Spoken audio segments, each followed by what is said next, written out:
Quando eu tive minha primeira crise de pânico, que eu estudei e vi que aquele medo do pânico era a soma de vários medos, eu comecei a caçar os medinhos. Para que os medos grandes sumam, os medinhos, os medos pequenos precisam ir embora. O medo da morte é o chefão. Você tem que ir atrás dos liderados, dos chefinhos, dos medinhos. Primeiro ponto é o seguinte, queria saudar todos os presentes aqui, todos os alunos, todos os seguidores, pessoal que me segue aqui. Queria saudar todos vocês, uma excelente boa noite.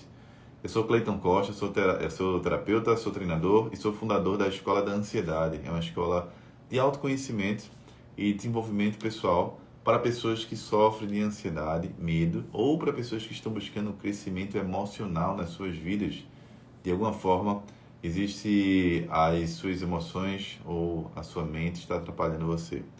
Eu faço o que eu faço já há alguns anos, há 7 anos. Eu tenho 4.200 alunos hoje. Tenho mais de 23 turmas formadas no nosso principal programa, que se chama Ansiedade que Liberta, que é abrimos de tempos em tempos.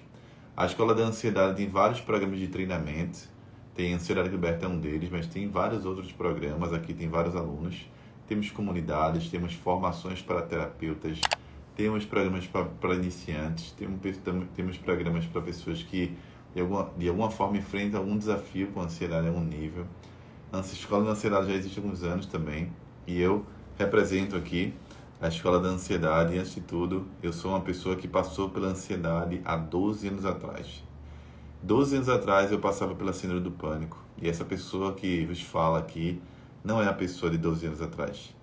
Há 12 anos atrás você não teria me conhecido do jeito que eu sou hoje, porque eu era uma pessoa muito tímida, uma pessoa muito reservada, uma pessoa que tem muito medo de exposição, era uma pessoa que só frequentava aquela rodinha ali dos meus amigos, não tinha redes sociais, eu era um cara que não tinha redes sociais, não gostava de redes sociais, eu não gostava de bater fotos, eu era um cara totalmente avesso a tudo que eu faço hoje. E não foi do nada que simplesmente a minha vida mudou e eu comecei a fazer esse trabalho que eu faço e está aqui exposto nas redes sociais. Davi, querido, seja bem-vindo. Davi, um grande aluno aí, Davi. E olha só que interessante. Eu coloquei o tema dessa live de hoje como a síndrome do pânico me ajudou a alcançar o controle sobre minhas emoções. Porque eu sei que muitos de vocês aqui estão passando por isso hoje. Muitos de vocês aqui estão sofrendo de ansiedade. E aí, muitas pessoas que me veem hoje não têm ideia de como eu era antes, né? Como é que a pessoa que eu era antes. E essa transformação que eu tive na minha vida, uma transformação de dentro para fora, uma transformação brutal, emocional. Eu recuperei minha autoconfiança, eu tratei a relação com meu pai, a relação com minha mãe, trabalhei meus traumas de infância, vários medos que eu tinha medo de sair de casa, quando eu comecei a ter crise de pânico, eu ficava com medo de passar mal no meio da rua, medo de morrer, medo do futuro, medo de passar mal, medo de adoecer, o tempo todo achando que estava doente, vivia com amidalite, não dormia de noite, insônia, depois eu desenvolvi o medo de dormir de não conseguir dormir, medo de ficar sozinho, e aí entrei na despersonalização, achava que estava ficando louco. Então passei por várias fases do pânico, as fases mais difíceis e brutais. Para mim, sem dúvida alguma, as 2 fases mais difíceis que eu passei durante a minha jornada foi lidar com as crises, as primeiras crises em si, porque as primeiras crises eu não sabia o que estava acontecendo comigo, eu não tinha ideia do que estava acontecendo dentro da minha mente. Então, quando a gente está no primeiro passo ali, na fase inicial das crises, normalmente a gente não sabe o que está acontecendo com a gente. Por isso que eu resolvi fazer essa live hoje. Então essa fase foi mais difícil para mim. A minha primeira crise foi na academia. Muita gente que me vê na academia hoje treinando, correndo. Hoje eu tenho uma rotina de exercício bem completa, assim. Hoje, sobretudo agora, 2023, eu já venho aí há pelo menos 2 a 3 meses instalando uma rotina bem intensa de atividade física. Hoje eu faço em torno de 4 a 6 vezes de musculação por semana. Corro 3 vezes por semana, pratico yoga também, 3 a 4 vezes por semana. Então eu tenho hoje uma rotina de exercícios que na época, quando eu tive minha primeira crise de pânico, eu não tinha mais, porque eu tinha medo de entrar numa academia. Fiquei com muito medo depois que eu tive minha primeira crise. Isso foi me afastando das minhas rotinas de vida, daquilo que eu gostava de fazer. E eu acho que a primeira fase foi muito difícil, porque eu não sabia o que estava acontecendo comigo. E por mais que eu tentasse entender o que estava acontecendo, eu não tinha conhecimento para isso. Eu estava na ignorância emocional. E quando a gente está na ignorância emocional, isso traz muito sofrimento para a gente. Tudo aquilo que a gente não conhece dá medo na gente. E o principal medo que eu tinha na época era o medo de sofrer de ansiedade para sempre. Eu tinha muito medo de ficar para sempre com ansiedade. Porque as pessoas diziam que não tinham cura, porque alguns diziam que era uma punição divina, alguns diziam que era uma coisa espiritual, alguns diziam que era algo hereditário, alguns diziam que era uma química cerebral, que tinha saído aqui um chipzinho. Cada um falava uma coisa. E como eu estava perdido dentro da minha própria mente, eu estava dentro dos meus sintomas. E aí, eu me perdi por completo. Depois das crises sucessivas, de manhã, dirigindo, de noite, de madrugada, eu comecei a entrar na fase da despersonalização, que é conhecido como a fase da loucura, que você acha que está enlouquecendo, acha que você vai perder o controle, matar as pessoas, você olha no espelho e não se reconhece. É uma fase que só quem passa entende o que eu estou falando aqui. No entanto, o que é importante entender aqui? Qual a grande mudança de pensamento? Inicialmente, quando eu passei pelo processo, eu achava que a ansiedade era uma maldição, que era uma doença maldita, e eu ficava rejeitando o processo. Só que depois que o meu processo de desenvolvimento, de autoconhecimento, eu fui entender de fato o que é ansiedade. Quando a gente fala em trabalhar a ansiedade, existem várias abordagens. É isso que as pessoas não sabem. E é isso que eu vou falar um pouco aqui. O tema da live de hoje é como eu alcancei o controle das minhas emoções depois da síndrome do pânico. Quando a gente fala em ansiedade, existem várias formas de a gente abordar a ansiedade. Existem vários níveis de ansiedade. Cada pessoa é livre para escolher aquilo que ela melhor se adequa. Cada pessoa é livre, não existe ditadura. Você não é obrigado a seguir uma metodologia, seguir um único processo. Então, esse é o primeiro erro que quase eu cometi, que muita gente comete. A pessoa faz um processo terapêutico, não dá certo, e ela acha que por causa daquele processo não ter dado certo, não tem jeito para ela. É o que a gente chama de pensamentos generalistas. O que são pensamentos generalistas? São pensamentos que, a partir de uma premissa específica, eu generalizo como se aquilo fosse verdade absoluta. Cleito, dá um exemplo, Cleito. Por exemplo, você chega e diz assim, ó, a pessoa teve uma decepção amorosa. Um rapaz, ela foi lá, namorou, e o rapaz traiu ela ou machucou ela. Aí ela faz assim, ó, nem um homem presta. A partir do evento traumático, ela generalizou. Imagina que você fez uma prova de concurso e teve uma fraude. Aí a pessoa diz assim, todos os concursos têm fraude, ou concursos têm fraude. A pessoa sofre de ansiedade e ela vai, ela faz um processo que não deu certo para ela. Ela não se adaptou àquele processo. Aí ela fala, não tem jeito para mim. Mas quem disse que não tem jeito para você, se você não tentou coisas diferentes? Então, eu comecei meu processo pelos caminhos tradicionais. Primeiro eu fui atrás dos atalhos, tomar calmante, fui para a igreja, porque eu achava que era uma possessão, ou era uma punição, ou Deus estava me punindo, enfim.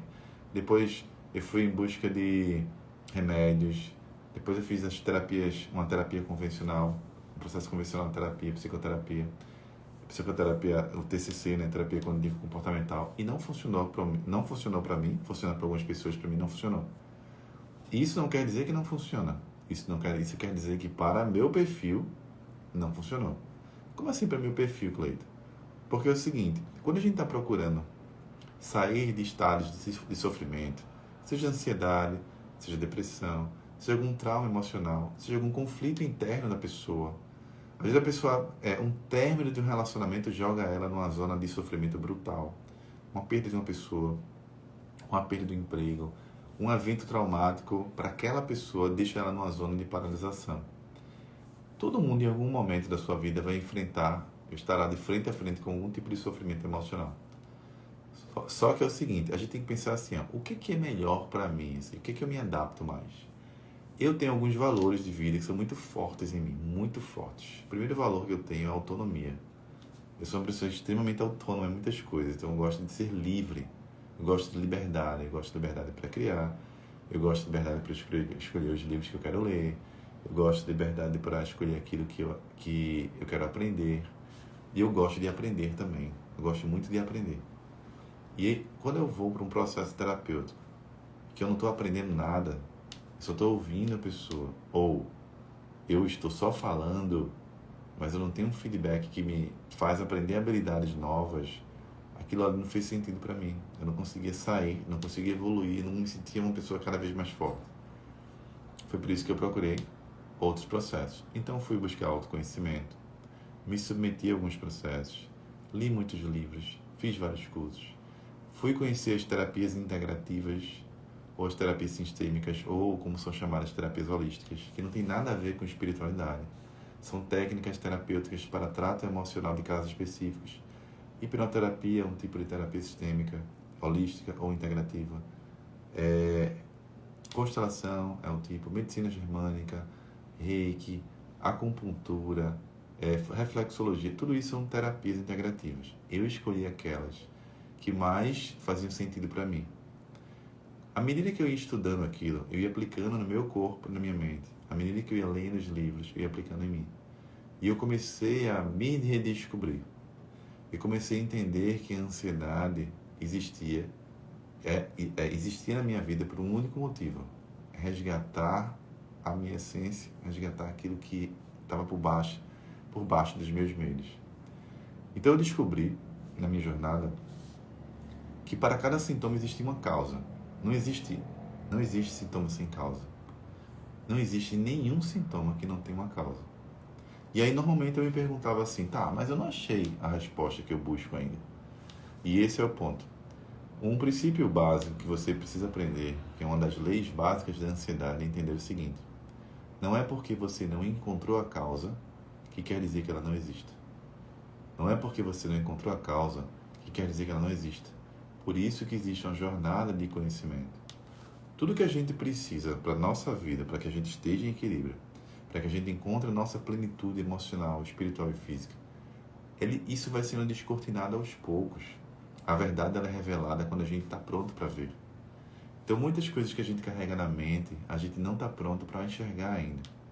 E à medida que a gente começa um processo de autoconhecimento, é como se a gente fosse saindo, aquilo que está escuro vai ficando claro, e a gente vai entendendo o que deve ser feito. A ansiedade é um processo puramente emocional. E aí você pode dizer, mas afeta meus hormônios, afeta a minha pressão, afeta meu corpo físico. Claro, porque as emoções afetam tudo isso. Estados emocionais vão afetar com certeza a sua pressão, vai afetar seu corpo físico e vai afetar seus hormônios também. E olha que interessante. Quando eu descobri que existe uma causa, eu fui identificar quais são as causas. E eu tinha várias raízes da ansiedade. E o que são raízes da ansiedade? Raízes da ansiedade é aquilo que causa aquele sintoma. A raiz pode ser um trauma emocional. A raiz pode ser um padrão de comportamento que foi causado por um evento emocional. A raiz pode ser um desequilíbrio dentro do sistema familiar. Você quebrou algumas das leis que regem o sistema familiar. O desequilíbrio pode ser porque você quebrou algumas das leis universais da vida. E aí, toda vez que a gente entra em desequilíbrio emocional, a gente vai sofrer, mas não é um sofrimento de doença. É um sofrimento de redescoberta, é um sinal. O ser humano é tão perfeito, mas tão perfeito, que o corpo, o espírito e a mente estão conectados, mas eles são interdependentes. Ou seja, não é uma coisa só. Ao mesmo tempo, não são coisas diferentes. Tudo está interconectado. O meu corpo reflete o meu equilíbrio espiritual e mental. A minha mente reflete o meu equilíbrio espiritual e físico. O meu espírito reflete o meu equilíbrio mental e físico também. Tudo está conectado. Se eu estou espiritualmente doente, se eu estou vivendo num limbo, num vácuo sem propósito de vida, se eu não sei por que eu estou aqui, se eu não tenho sentido por que acordar, se eu não vejo sentido nas coisas, isso vai começar a adoecer minha mente por meio de pensamentos negativos. E depois vem o adoecimento do corpo. Olha, interessante. Se eu não cuido da minha mente e eu estou atolado em pensamentos negativos, uma hora meu corpo físico vai começar a dar conta disso. E vai começar a me sinalizar que existe algo errado aqui dentro. Então, quando eu comecei a passar pelo processo de ansiedade, comecei a entender que existia uma inter-relação em tudo isso, eu comecei a estudar aquela matéria, que seria a matéria mais importante que você deveria estudar de todo o processo para vencer os seus conflitos, que é você. Você é a matéria mais importante. Você é a pessoa mais importante a ser estudada. Eu precisei estudar meus padrões de pensamento, estudar como eu funcionava, meus pontos fortes, meus pontos fracos, meus conflitos emocionais, meus traumas, coisas que eu escondi de mim, minhas sombras, e eu fui estudando parte a parte de mim. E eu fui redescobrindo aquela parte que eu não queria ver. Aquele Cleiton medroso, aquela criança machucada que estava dentro de mim, aquela criança que tinha passado por muitas brigas na infância, que tinha passado por situações com o meu pai, com a minha mãe, que me machucaram, aquela criança que muitas vezes apanhava, era agredida lá pelos coleguinhas, que sofria bullying, aquela criança que se sentia rejeitada, ela estava dentro de mim, eu não sabia disso. Só que quando a gente reprime nossas próprias emoções, é natural que a mente e o corpo precisem dar vazão a isso. Existe uma lei básica das emoções chamada lei da repressão emocional. Toda emoção ela existe para que você expresse ela no mundo. Toda emoção vem para você expressar no mundo. Eu preciso dar vazão à emoção, porque a emoção é como se fosse uma energia.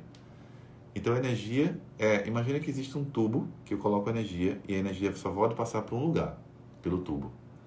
E quando ele passa por esse tubo, em algum momento eu interrompo o fluxo. Quando eu interrompo o fluxo, a energia para de fluir. Quando a energia para de fluir, ela vai ficar concentrada. Quando ela fica concentrada, ela vai ganhando força. E quando ela ganha força, ela vai pressionando as paredes do tubo até um dia que se arrebenta. É exatamente assim que funciona com as emoções humanas. Quando a gente reprime uma agressividade, por exemplo, porque alguém machucou a gente, ou porque a gente foram muito duros com a gente, ou porque você viu seu pai machucando sua mãe, ou porque você viu muita rigidez, muita agressividade em casa e você reprimiu isso, porque a agressividade te trazia dor, uma hora essa agressividade vai vir à tona. Vai vir à tona por meio de explosões de raiva, vai vir à tona por meio de queimação no estômago, por meio de úlceras, por meio de gastrite, por meio de esofagite, vai vir à tona por meio de comportamentos de baixa agressividade, como dificuldade de se posicionar, de dizer não, de falar. Pode ser que o medo tenha sido predominante na sua vida. Lá na infância, situações de medo que a gente vai guardando na mente, que a gente vai reprimindo o medo, porque a gente não quer sentir medo. Só que uma hora, todos os medos somados à sua mente, que você vem acumulando na sua vida, vem à tona de uma vez só, por meio do medo da morte. O medo da morte e da ansiedade é a soma de todos os medos que a gente carrega na mente. É como se fosse uma panela de pressão que eu fecho e de repente ela estoura. É tanto medo saindo de uma vez só que a mente acha que você está num risco tão grande, mas tão grande, que acha que é um risco de morte. É um medão, é o maior de todos os medos. O coração acelera, eu começo a sentir um frio na barriga, uma falta de ar, começa a suar frio, tonturas, tudo isso é uma reação física ao medo. Apenas isso. Você não vai morrer, você não vai se desintegrar, nada vai acontecer com você depois da crise você volta ao normal. Porque é como se a mente dissesse, olha a quantidade de medos que tem aqui. E alguma coisa no meio externo vai fazer isso despertar. A gente tecnicamente chama isso de hiperestresse. Hiperestresse. Algumas outras teorias chamam de eventos desencadeadores. Quero que você entenda aqui como a tampa da chaleira que abre, como a ponta do iceberg, como a panela de pressão que você resolveu abrir com ela ligada. Essa explosão, esse último momento, é confundido pelas pessoas como causa da ansiedade. Então a pessoa carrega a rejeição desde criança, o medo da rejeição, o medo de ser abandonado, porque viu os pais se separando, porque passou por disciplinamento excessivo, porque passou por muita rigidez na infância, ou porque já carrega uma necessidade de amor que não se sente atendido. E aí ela está num relacionamento, e quando o relacionamento termina, ela começa a ter crise de pânico. Aí essa pessoa acha que o problema é o relacionamento. É isso que causou a crise. A pessoa, ela carrega muitos medos na mente, muitas inseguranças. Quando começa o período de pandemia, que ela se isola, que corta o contato social, ela fica com medo. E todo aquele medo do desconhecido que virá vai despertar medos que já estavam dentro dela e ela não sabia, porque estava inconsciente. E explode uma emoção chamada pânico durante a pandemia. Aí a pessoa diz que ela teve pânico por causa da pandemia. Ela teve pânico por causa do relacionamento. Ela teve pânico por causa da academia.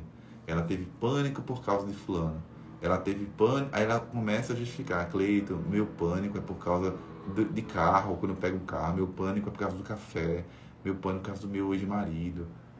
Então, entenda o seguinte, aquilo que faz despertar sua crise não é a causa da sua ansiedade. Aquilo é só a tampa da chaleira que abriu. E isso é bem, bem importante. Então, por exemplo, a pessoa falar para mim, eu tenho medo de doenças, como a seguidora colocou aqui.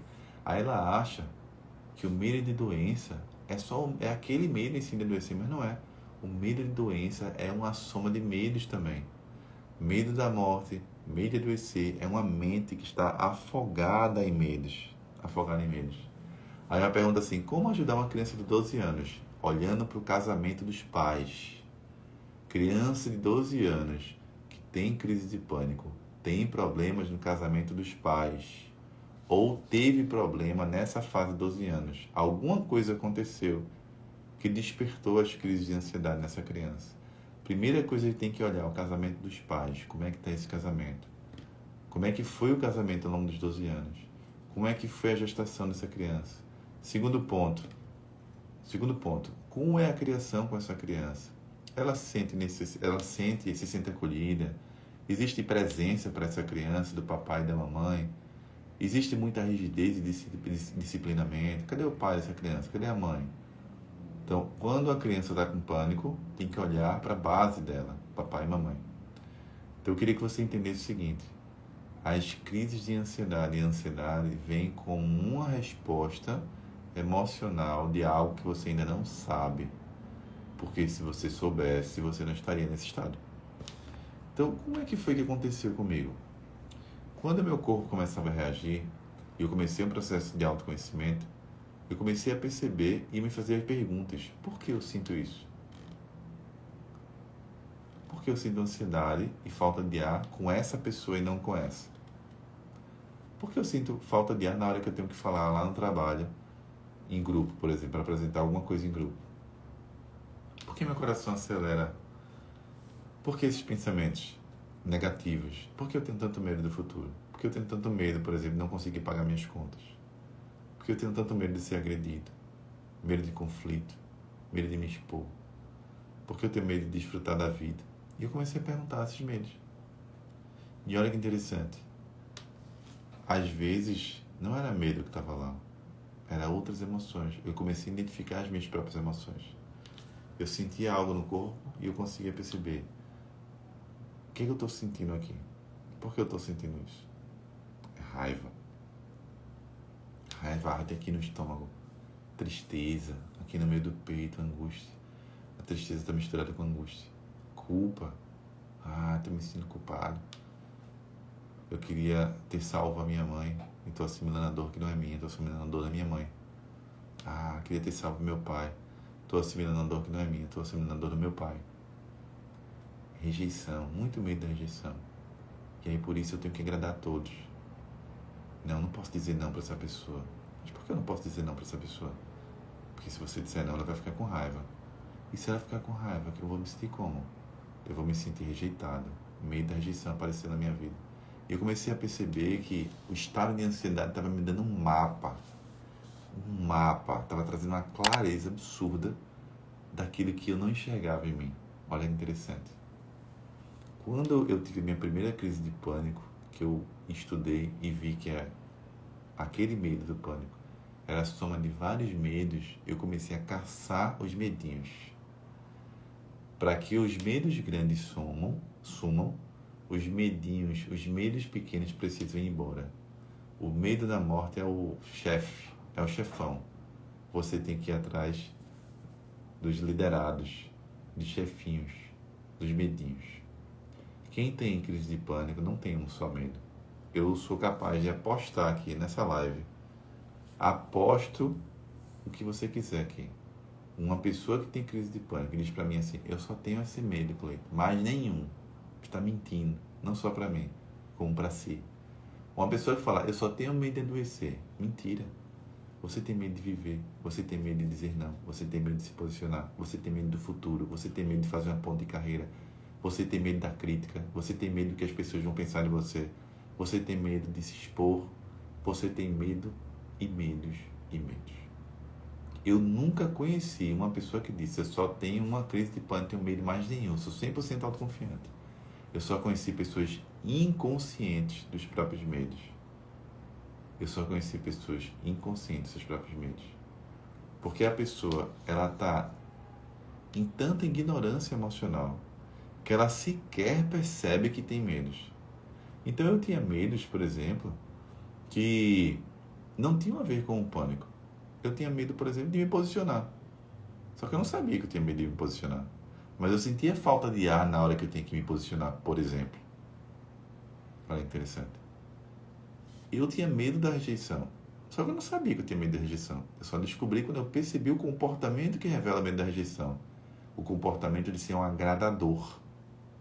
Um agradador. Eu tinha muito medo de ficar sozinho. Mas eu não sabia que eu tinha medo de ficar sozinho. Eu só percebi isso quando eu percebi que eu aceitava migalhas de amor nos meus relacionamentos. Migalhas de amor. Estar com uma pessoa que não me valorizava, estar com amigos que não me valorizavam e ficava ali naquela relação. E eu pensava, meu Deus, migalhas de amor. O que eu estou fazendo aqui? Não faz sentido isso. Então, os medos vão descortinando à medida que você começa o processo de autoconhecimento. Por quê? Porque você é um mapa dos seus próprios medos. O seu corpo está revelando para você. Então, foi aí que eu comecei a perguntar, por que eu sinto isso? Por que eu sinto isso? Quais são os meus pontos fortes e os meus pontos fracos? Tem um professor chamado Damasio. O Damasio, ele chama isso que eu estou falando de sinais somáticos. E o que é sinais somáticos, Cleiton? São aqueles sinais que você sente no corpo físico. Sinais somáticos são sinais que você sente no corpo físico. Esses sinais vão mostrando para você que existe um problema ali emocional. Então, existem vários tipos de medos comportamentais, emocionais, medos que se revelam por meio de padrões de pensamento. Existem medos cuja origem é espiritual também. Existem medos cuja origem é a relação com o papai. Existe medo cuja origem é a relação com a mamãe. Existem medos cuja origem é a criança interior. A mente, ela vai produzir vários medos e existem várias origens. E o que mais interessante é o seguinte, quando a gente pensa, quando eu comecei meu processo, eu pensei, poxa, eu preciso tratar esses medos. Eu precisei de aprender ferramentas, eu precisei de conhecimento para isso.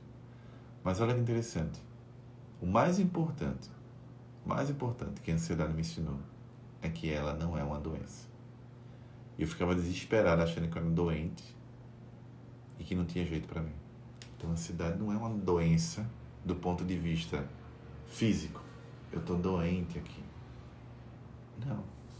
Ansiedade é um sofrimento emocional catalogado como transtorno, e transtorno tem esse conceito, não é à toa.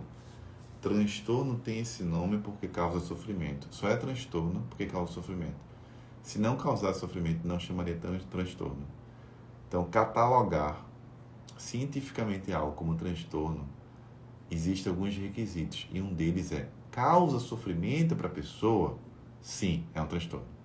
Por exemplo, pessoas assexuadas, pessoas que não sentem vontade de ter relação sexual com uma pessoa, com outra pessoa. Antigamente isso era visto como um transtorno, por exemplo, em todos os casos. Hoje já não é mais. Hoje isso é um transtorno se causar sofrimento para a pessoa. Se ela disser assim, tudo bem, para mim está ótimo, minha vida está maravilhosa, não tem sofrimento. Não é um transtorno.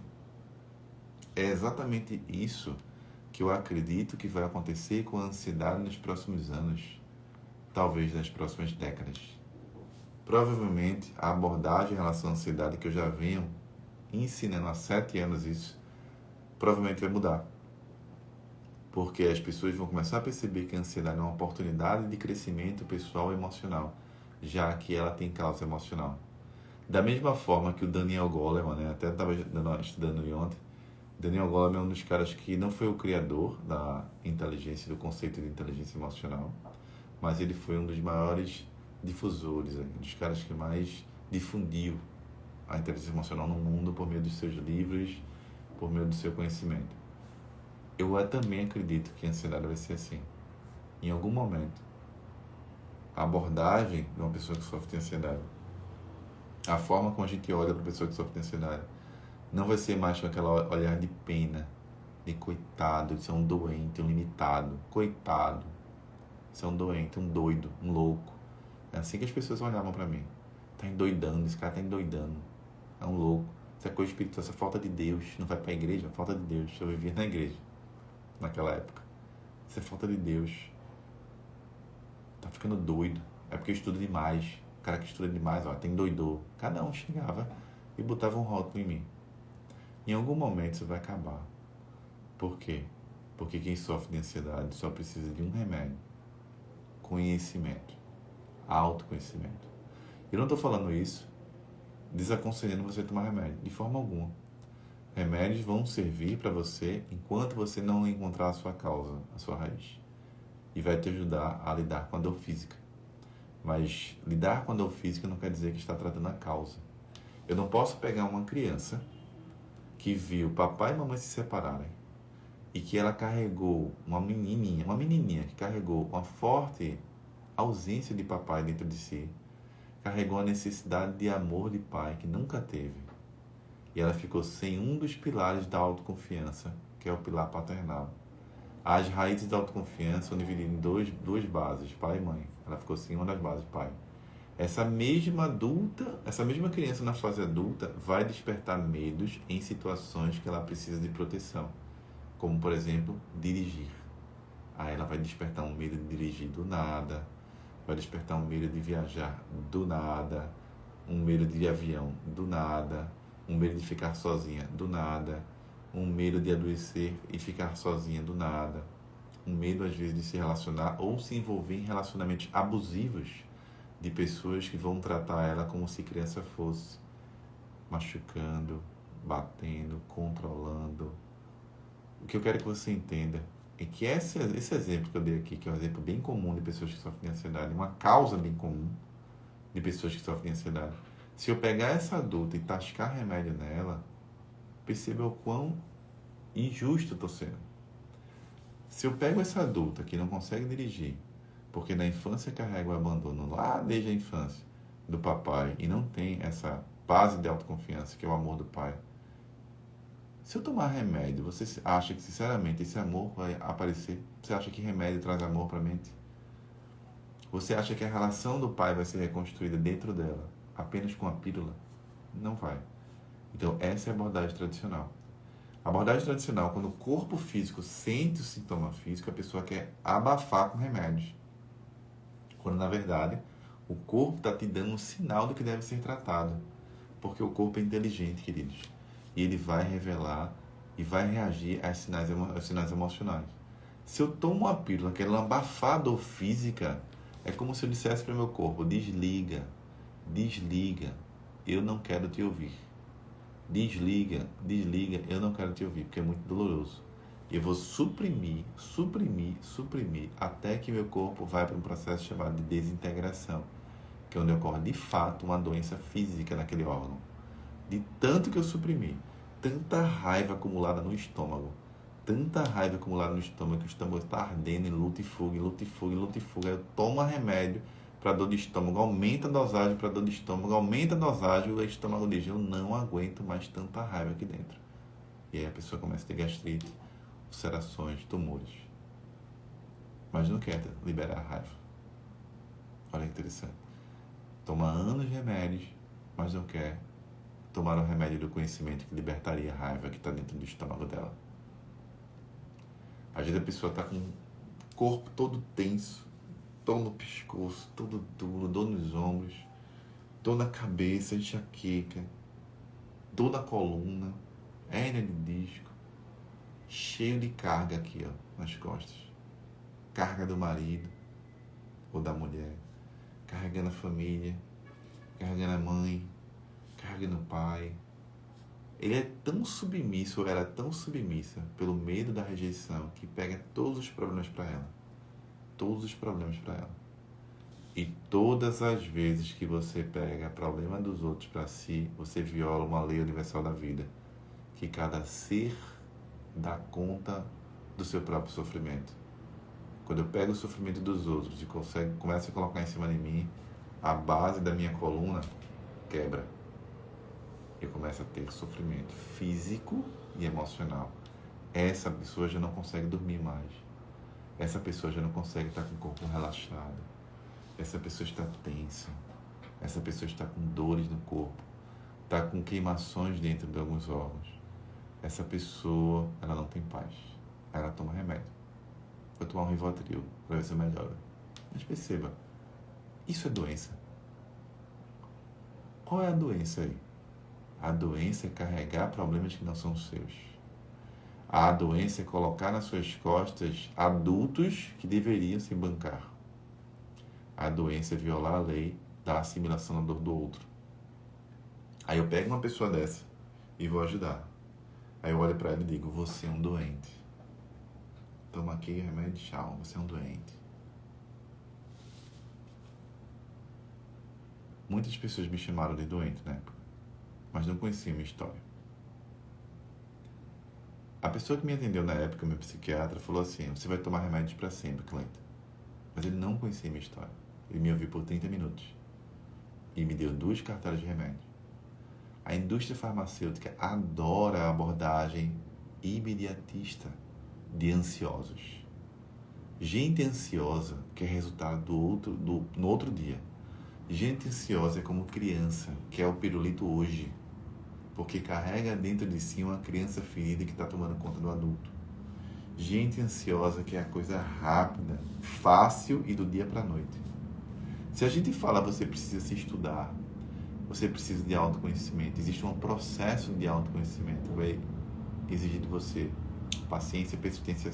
Não quero isso, quero coisa rápida, quero uma coisa muito rápida. Por isso que a indústria farmacêutica é uma indústria multibilionária, uma das maiores indústrias do mundo, da Terra, é a indústria farmacêutica. Aqui, no bairro que eu moro aqui, só no quarteirão aqui, que eu conto, tem umas 4 farmácias, abri uma nova agora. Por que ele abre tanta farmácia? Porque as pessoas querem cada vez mais se anestesiar das suas próprias emoções. Querem viver como se não fossem seres humanos. Querem viver como zumbis, apáticos, cometendo vários tipos de erros, violando as leis universais, as próprias leis que regem o corpo físico. Mas elas não querem sentir as próprias emoções, porque isso dói, isso machuca. Não quer corrigir esses comportamentos. Essa menininha que chega e me procura porque tem medo de dirigir, quando eu digo, você vai ter que resgatar a relação do seu pai. Vai ter um processo aí. Eu não sei o que afasta você do seu pai, mas o que afasta você do pai são emoções negativas. Pode ser medo, pode ser raiva, pode ser culpa, pode ser tristeza, porque ele nunca estava presente, você guardou tristeza em relação a ele. Seu pai tinha comportamentos que talvez te machucou, disciplinamento, talvez drogas, talvez fez alguma coisa com a sua mãe. O que eu quero que você entenda é o seguinte, todo sintoma tem uma causa. E à medida que eu fui passando pela síndrome do pânico, fui entendendo isso, eu comecei a perceber que a jornada era mais longa, porém, muito mais curta que a maioria das pessoas. Porque esses ansiosos, que querem resultado rápido, eu tive minha primeira crise na época, em 2011, me libertei por completo no final do ano, 9 meses depois já não tinha mais crise, e continuei a me trabalhar. E até hoje eu me cuido.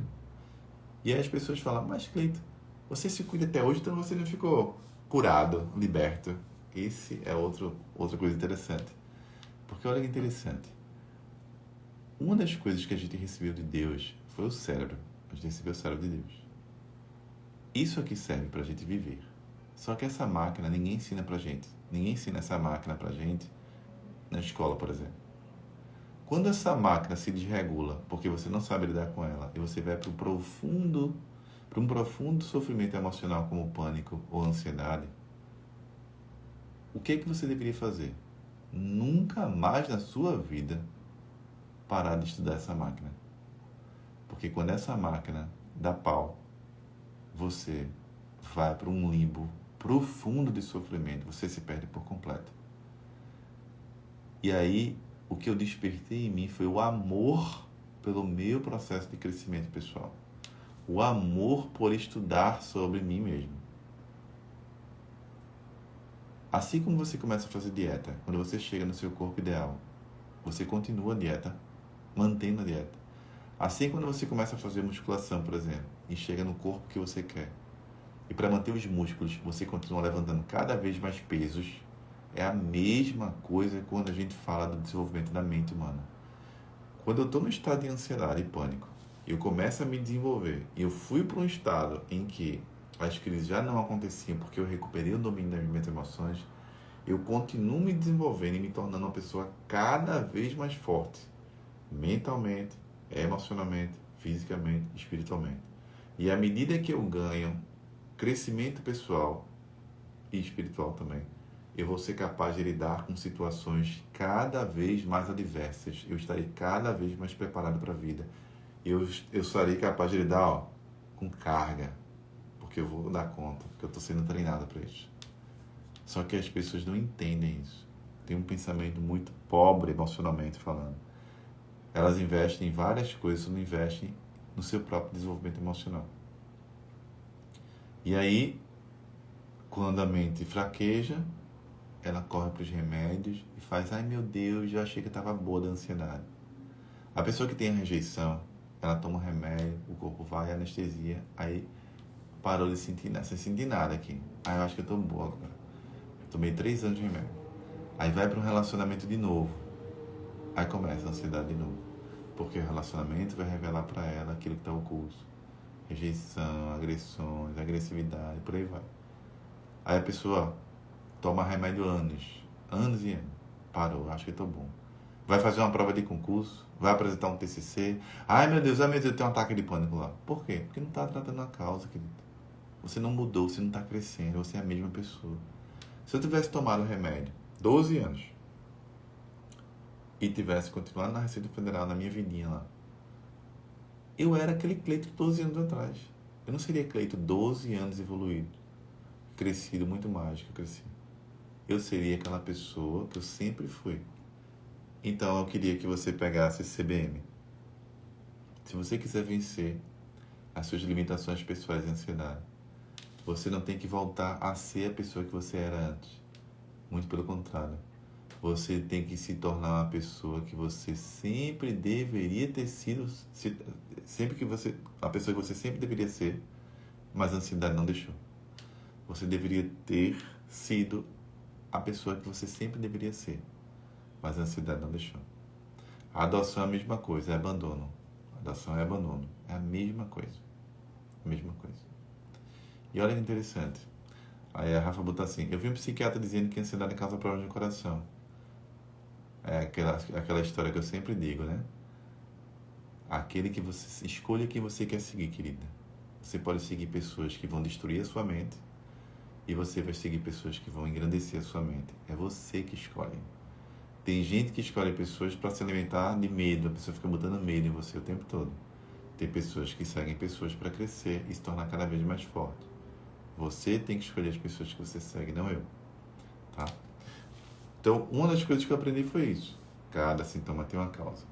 A outra coisa que eu aprendi foi, sem autoconhecimento, eu não tenho como me conhecer. A terceira coisa que eu aprendi foi, a ansiedade não é uma doença, mas é uma oportunidade de crescimento emocional que eu preciso. Quarta coisa que eu aprendi foi, não é porque tem palavra transtorno que quer dizer que é uma coisa que eu vou sofrer para sempre. Quer dizer apenas que é uma coisa que eu precisei catalogar cientificamente para mostrar que pessoas que estão nesse estado, elas sofrem. Só que de todas as raízes da ansiedade, eu diria que para você, eu diria que para mim, a pior coisa é que o medo é a pior raiz da ansiedade, sem dúvida alguma. Pior raiz. Porque o medo paralisa a gente. O medo paralisa a gente. Paralisa. E olha que interessante.